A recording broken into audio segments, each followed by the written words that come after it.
ಎಲ್ರಿಗೂ ನಮಸ್ಕಾರ. So big ಬಾಸ್ನ ಇವತ್ತಿನ ಎಪಿಸೋಡ್ನ ಮೊದಲನೇ ಪ್ರೋಮೋ ಅಪ್ಲೋಡ್ ಆಗಿದೆ. ಆ್ಯಂಡ್ ಪ್ರೋಮೋ ನೋಡಿದಿರ ಅಂತ ಅನ್ಕೊಂತೀನಿ.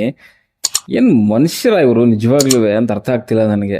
ಅಲ್ಲ, ಹೊಟ್ಟೆಗೆ ಅನ್ನ ತಿಂತಾನ, ಏನು ತಿಂತಾರೆ, ಎಷ್ಟು ಉಗಿಬೇಕು ಗುರು ಈ ವಯ್ಯನ್ಗೆ.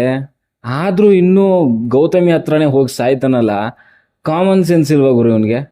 ಹಾಂ, ಪ್ರೋಮೋ ನೋಡಿದ್ರೆ ಅನ್ಕೊಂತೀನಿ ಒಂದು ಟಾಸ್ಕ್ ಕೊಟ್ಟಿದ್ದಾರೆ. ಸೊ ಆ ಬಾಲ್ನ ತೊಗೊಂಡೋಗಿ ಕಲೆಕ್ಟ್ ಮಾಡಿಕೊಂಡು ಸೊ ಅವರ ಒಂದು ತಂಡಗೆ ಮೀಸಲಿಟ್ಟಿರುವಂಥ ಒಂದು ಬಾಸ್ಕೆಟಲ್ಲಿ ಅಥವಾ ಒಂದೇನು ಬಾಕ್ಸ್ ಇದೆ, ಸೊ ಅದರಲ್ಲಿ ಹಾಕಬೇಕಾಗತ್ತೆ. ಸೊ ಅದೇ ರೀತಿಯಲ್ಲಿ ಅಲ್ಲಿ ಯಾರು ಹೆಚ್ಚು ಒಂದು ಬಜರ್ ಆದಾಗ ಅವರ ಒಂದು ಬಾಸ್ಕೆಟಲ್ಲಿ ಬಾಲ್ ಇರುತ್ತೆ, ಸೊ ಅವರು ಆ ಒಂದು ಸುತ್ತನ್ನು ವಿನ್ ಆಗ್ತಾರೆ ಅಂತಲೇ ಹೇಳ್ಬೋದು. ಸೊ ಈ ಒಂದು ಟಾಸ್ಕು ಹಲವು ಸುತ್ತುಗಳಲ್ಲಿ ನಡೆಯುತ್ತೆ. ಆ್ಯಂಡ್ ಯಾರು ಮ್ಯಾಕ್ಸಿಮಮ್ ಒಂದು ಸುತ್ತುಗಳು ಗೆಲ್ತಾರೆ, ಸೊ ಅವರು ಈ ಒಂದು ಟಾಸ್ಕ್ನ ವಿನ್ ಆಗ್ತಾರೆ. ಓಕೆ, ಟಾಸ್ಕ್ ಇರುವಂಥದ್ದು ಸಿಂಪಲ್ಲು, ಬಾಲ್ ತೊಗೊಬೇಕು, ಕಲೆಕ್ಟ್ ಮಾಡ್ಕೊಬೇಕು, ತೊಗೊಂಡೋಗಿ ಆ ಒಂದು ಬಾಸ್ಕೆಟಲ್ಲಿ ಇಟ್ಕೊಬೇಕು, ಅದನ್ನು ಕಾಪಾಡ್ಕೊಬೇಕು. ಫಿಸಿಕಲ್ ಟಾಸ್ಕ್ ಅಂತ ಎಲ್ರಿಗೂ ಗೊತ್ತಿರುವಂಥ ವಿಚಾರಣೆ. ಆದರೆ ಎಲ್ಲದಕ್ಕೂ ಒಂದು ಲಿಮಿಟ್ ಅಂತ ಇರುತ್ತೆ. ಆ ಒಂದು ಲಿಮಿಟ್ ದಾಟಿ ಅಷ್ಟೊಂದು ಫಿಸಿಕಲ್ ಆಗಿ ಆಡುವಂಥದ್ದು ಅವಶ್ಯಕತೆ ಇದೆಯಾ? ನಾನಿಲ್ಲಿ ಡೈರೆಕ್ಟಾಗಿ ಕೇಳ್ತಿರುವಂಥದ್ದು ಮಂಜುಗೆ, ಭವ್ಯಗೆ ಮತ್ತು ಹನುಮಂತನಿಗೆ ಅಷ್ಟೊಂದು ಫಿಸಿಕಲ್ ಆಗಿ ಹರ್ಟ್ ಮಾಡುವಂಥದ್ದು ಅವಶ್ಯಕತೆ ಇದೆ. ಅದು ಇಂಟೆನ್ಷನಲಿ ಮಾಡಿರೋವಂಥದ್ದೇನೆ. ಓಕೆ, ಗೊತ್ತಿಲ್ಲ, ಮಿಸ್ ಆಗಾಯಿತು ಅಂದರೆ ಓಕೆ ಒಪ್ಕೊಳ್ಳೋಣ. ಬಟ್ ಬೇಕು ಅಂತ ಮಾಡ್ತಿರೋವಂಥದ್ದು. ಆ್ಯಂಡ್ ಪದೇ ಪದೇ ಸ್ಪರ್ಧಿಗಳ ಕಡೆಯಿಂದ ಆಗ್ತಿದೆ ಇಲ್ಲಿ. ಮಾಡ್ತಿರೋರು ಎಂಥವ್ರು? ಬಿಗ್ ಬಾಸ್ ಬಗ್ಗೆ ಗೊತ್ತಿರೋವಂಥವ್ರು, ಎಲ್ಲ ತಿಳ್ಕೊಂಡಿರುವಂಥವ್ರು. ಕಾಮನ್ ಸೆನ್ಸ್ ಇಲ್ವಾ? ಅಲ್ಲಿ ಫಸ್ಟ್ ಆಗಿರುವಂಥದ್ದು ಗೌತಮಿ ಅವರಿಗೆ ಮೂಗಿ ಏನೋ ಟಚ್ ಆಗುತ್ತೆ. ಸೊ ಅದು ಭವ್ಯದಿಂದ ಟಚ್ ಆಗಿದೆಯೋ ಅಥವಾ ಯಾರಿಂದ ಟಚ್ ಆಗಿದೆಯೋ ಗೊತ್ತಿಲ್ಲ. ಬಟ್ ಅಲ್ಲಿ ಗೌತಮಿ ಅವರು ಕೂಗ್ತಾರೆ, ಮೂಗು ಟಚ್ ಆಗ್ತಿದೆ, ಮೂಗು ಹೊಡಿತಾ ಇದ್ದೀರಾ ಅಂತ ಹೇಳ್ಬಿಟ್ಟು. ಓಕೆ, ಅದು ಏನೋ ಭವ್ಯಗೆ ಹೇಳಿದಾರೆ ಅಂತ ಅನ್ಕೊಂಡು ಮಂಜು ಏನು ಮಾಡ್ತಾನೆ, ಗೌತಮಿ ಮೇಲಿರುವಂಥ ಭವ್ಯಗೆ ತಳ್ತಾನೆ. ಏನು ಅವಶ್ಯಕತೆ ಇತ್ತು ಗುರು ತಳ್ಳುವಂಥದ್ದು ನಿನಗೆ? ಗೌತಮಿಗಾದರೆ ಗೌತಮಿ ಅವ್ರು ನೋಡ್ಕೊತಾರೆ. ಅದನ್ನೆಲ್ಲ ಬಿಟ್ಬಿಟ್ಟು ಗೌತಮಿಗೆ ಏನಾದರೂ ಪ್ರಾಬ್ಲಮ್ ಆದರೆ ನಿನಗೇನು ಪ್ರಾಬ್ಲಮ್ಮು?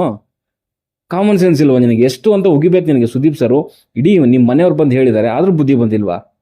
ಆ್ಯಂಡ್ ಅಲ್ಲಿ ಭವ್ಯಕ್ಕೆ ತಳ್ಳಿದಾದ್ಮೇಲೆ ಒಂದ್ಸರಿ ತಳ್ಳಿದ್ರೆ ಓಕೆ, 2-3 ಸರಿ ಹಾಕೊಂಡು ತಳ್ತಾನೆ, ಬೇಕು ಅಂತಾನೆ. ಸೊ ಇದಾದ್ಮೇಲೆ ಅಲ್ಲಿ ಹನುಮಂತನ ಮೇಲೆ ಆಟದ ಸಮಯದಲ್ಲಿ ಬೆನ್ನಿನ ಮೇಲೆ ಅಷ್ಟೊಂದು ಜೋರಾಗಿ ಕುತ್ಕೊಳ್ಳೋವಂಥದ್ದು, ಗುದ್ದೋವಂಥದ್ದು ಅವಶ್ಯಕತೆ ಇತ್ತಾ? ಆ್ಯಂಡ್ ನಿಂದು ಬಾಡಿ ಏನು, ಅವನ ಬಾಡಿ ಏನು, ಆ್ಯಂಡ್ ಅವ್ನು ನಿಂತಿರೋಂಥ ಪೊಸಿಷನ್ ಹೆಂಗಿದೆ? ನೀನು ಹೋಗಿ ಅಕಸ್ಮಾತ್ ಅವನ ಮೇಲೆ ಹಂಗೆ ಜೋರಾಗಿ ಹೋಗಿ ಗುದ್ದಿದ್ರೆ, ಸೊಂಟ ಗಿಂಟ ಏನಾದರೂ ಪ್ರಾಬ್ಲಮ್ ಆದರೆ ಬುದ್ಧಿ ಇಲ್ವಾ? ಅಷ್ಟೊಂದು ಫಿಸಿಕಲ್ ಆಗುವಂಥದ್ದು ಅವಶ್ಯಕತೆ ಇದೆಯಾ? ಆ್ಯಂಡ್ ಅದಾದ್ಮೇಲೆ ನೆಕ್ಸ್ಟ್ ಭವ್ಯ ಕುತ್ತಿಗೆಗೆ ಏನು ಆಡ್ತಿದ್ದಾನೆ ಗುರು ಈ ಮನುಷ್ಯ. ಟಾಸ್ಕ್ ರೀತಿನಲ್ಲಿ ತೊಗೊಬೇಕು ಹೊರತು ಫಿಸಿಕಲ್ ಆಗಿ ಕೈಕಲ್ ಮುರಿಯುವಂಥದ್ದು, ಕುತ್ತಿಗೆ ಮುರಿಯುವಂಥದ್ದಲ್ಲ. ಏನು ಟಾಸ್ಕ್ ಅನ್ನೋ ಹೆಸರಲ್ಲಿ ಸಿಕ್ಕಂಗೆ ಗುದ್ದಾಡುವಂಥದ್ದ? ಇದೇ ತ್ರಿವಿಕ್ರಮ್ ಅವರು ಫಸ್ಟ್ ಒಂದು 2-3 ವೀಕ್ಸಲ್ಲಿ ಸೊ ನಿನಗೆ ಗುದ್ದಿದಾಗ ನೀನೇನಂದೆ? ಹಂಗೆ ಹೊಡೆಯೋದ ಮಗ, ನಾವು ಆ ಕಲಾವಿದ್ರಲ್ವಾ? ಏನು ದೊಡ್ಡ ಎಮೋಷ್ನಲ್ ಡೈಲಾಗ್ ಎಲ್ಲ ಹೊಡೆದೆ ತ್ರಿವಿಕ್ರಮ್ಗೆ. ಇವಾಗ ನಿನಗೆ ಗೊತ್ತಾಗಲ್ವಾ? ಅವರು ಕಲಾವಿದರು, ಕುತ್ತಿಗೆ ಗೇಟಾಗುತ್ತೆ, ಬೆನ್ನು ಗೇಟಾಗುತ್ತೆ, ಬೆನ್ನು ಮೂಳೆ ಮುರಿಬೋದು. ಕಾಮನ್ ಸೆನ್ಸ್ ಇಲ್ವಾ ನಿನಗೆ? ಆ್ಯಂಡ್ ಅಗೇನ್ ನಾನು ಇಲ್ಲಿ ಹೆಣ್ಮಕ್ಳು ಗಂಡು ಮಕ್ಕಳು ಏನು ಮಾತಾಡ್ತಾ ಇಲ್ಲ, ಯಾರಿಗೇ ಆಗಿರಲಿ ಆ ರೀತಿಯಲ್ಲಿ ಮಾಡೋ ಹಾಗಿಲ್ಲ. ಅಷ್ಟೊಂದು ಫಿಸಿಕಲ್ ಆಗಿ ಮಾಡೋವಂಥದ್ದು ಅವಶ್ಯಕತೆ ಇದೆಯಾ? ಆಮೇಲೆ ಸಾರಿ ಕೇಳುವಂಥದ್ದು, ಮಾಡೋದು ಆಮೇಲೆ ಸಾರಿ ಅನ್ನೋದು. ಹಾಗಂತ ಏನು ಪ್ರಜ್ಞೆ ತಪ್ಪಾಗುತ್ತಾ ನಿಮಗೆ? ಎಲ್ಲ ಪ್ರಜ್ಞೆ ಇರುತ್ತೆ.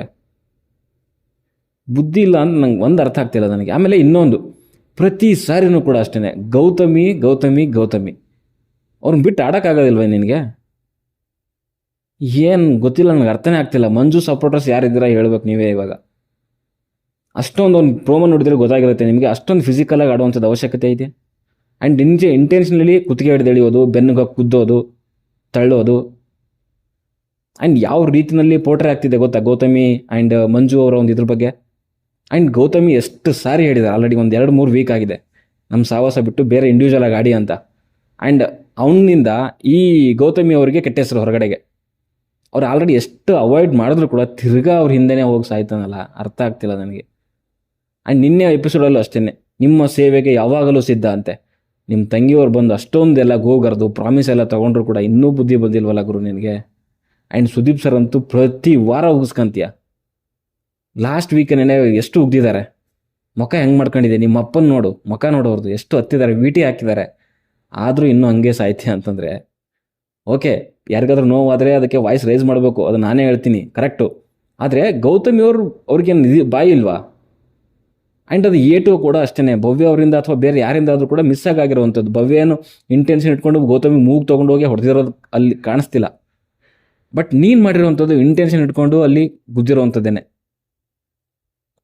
ನೋಡುವ, ಇದು ಚಿಕ್ಕ ಚಿಕ್ಕ ತಪ್ಪುಗಳನ್ನೇ ಬಿಟ್ಟು ಬಿಗ್ ಬಾಸ್ ಟೀಮಿಂದ ಸೊ ಈ ರೀತಿಯಲ್ಲಿ ದೊಡ್ಡ ದೊಡ್ಡ ತಪ್ಪುಗಳಾಗಿ ಓಪನ್ ಆಗಿ ಗುದ್ದಾಡುವಂಥದ್ದು ನಡೀತಾ ಇದೆ. ಸೊ ಬಿಗ್ ಬಾಸ್ ಅವ್ರು ಇದನ್ನು ಕಂಟ್ರೋಲ್ ಮಾಡಿಲ್ಲ ಅಂತಂದರೆ ತುಂಬ ಕಷ್ಟ ಆಗುತ್ತೆ. ಆ್ಯಂಡ್ ಫಿಸಿಕಲಿ ಯಾರಿಗೂ ಕೂಡ ಹಾರ್ಮ್ ಆಗಬಾರ್ದು ಅನ್ನೋದು ನನ್ನ ಅನಿಸಿಕೆ. ಆ್ಯಂಡ್ ಅದು ಯಾರೇ ಮಾಡಿರಲಿ, ಭವ್ಯ ಮಾಡಿರಲಿ, ಹನುಮಂತ ಮಾಡಿರಲಿ, ಅಥವಾ ಮಂಜು ಮಾಡಿರಲಿ, ಗೌತಮಿ ಮಾಡಿರಲಿ, ಯಾವನೇ ಮಾಡಿರಲಿ, ತಪ್ಪೇನೆ. ಅಂಡಾಗೆ ನಾನು ಹೇಳ್ತಿರುವಂಥದ್ದು, ನಿಮಗೆ ನಾನು ಅಡಿ ಭವ್ಯ ಬಗ್ಗೆ ಕೆಲವೊಂದು ಹನುಮಂತನಿಗೆ ಹೊಡೆದಿರೋದಕ್ಕೆ ಮಾತಾಡಿರುವಂಥದ್ದು ನಿಮ್ಗೆ ತಪ್ಪು ಅನಿಸ್ತಿರ್ಬೋದು. ಬಟ್ ಇವಾಗ ಅದೇ ಮಾತಾಡ್ತಾ ಇದ್ದೀನಿ ನಾನು. ಭವ್ಯ ಹೊಡೆದಿರುವಂಥದ್ದು ಯಾರು ಮಂಜು ಅವರು ನಿಜವಾಗ್ಲೂ ತಪ್ಪು. ಒಳ್ಳೆ ಮೆಂಟ್ಲ್ ಹಂಗೆ ಆಡ್ತಿದ್ದೆ ನಾನು. ಆ್ಯಂಡ್ ಈ ರೀತಿ ಆಡಿದ್ರೆ ಅವನಿಗೆ ಬಿಗ್ ಬಾಸ್ ಗೆಲ್ಲೋ ಅಂತ ಯಾವುದೇ ಅರ್ಹತೆ ಇಲ್ಲ. ಈ ರೀತಿಯಲ್ಲಿ ಬೇಕು ಅಂತ ಹೊಡೆಯುವಂಥವ್ರು. ಓಕೆ, ನನಗೆ ಅನ್ಸಿರೋದು ನಾನು ಹಂಚ್ಕೊಂಡಿದ್ದೀನಿ. ನೀವು ಕಮೆಂಟ್ ಬಾಕ್ಸಲ್ಲಿ ಏನು ಬೇಕಾದ್ರೂ ಹೇಳ್ಕೊಳ್ಳಿ. ಓಕೆ, ನಾನು ಆ ಒಂದು ಪ್ರೋಮೋ, ಆ ಒಂದು ಎಪಿಸೋಡ್ ನೋಡಿ ಮಾತ್ರ ಮಾತಾಡ್ತೀನಿ ಹೊರತು ಅವನು ಪಾಸ್ಟ್ ಹಂಗಿತ್ತು, ಫ್ಯೂಚರ್ ಹಿಂಗಿದೆ ಅದ್ರ ಬಗ್ಗೆ ಎಲ್ಲ ಮಾತಾಡ್ಲಿಕ್ಕೆ ಹೋಗಲ್ಲ. ಓಕೆ, ಸೊ ನನಗೆ ಅನ್ಸಿರೋದು ನಾನು ವಿಡಿಯೋದಲ್ಲಿ ಹಂಚ್ಕೊಂಡು ನಿಮ್ಮ ಮನಸ್ಸಿಗೆ ಅಭಿಪ್ರಾಯ ಏನಂತ ಕಮೆಂಟ್ ಬಾಕ್ಸಲ್ಲಿ ತಿಳಿಸಿ ಅಂತ ಹೇಳ್ತಾ ಮುಂದಿನ ವಿಡಿಯೋದಲ್ಲಿ ಸಿಗೋವರೆಗೂ ಟಾಟಾ.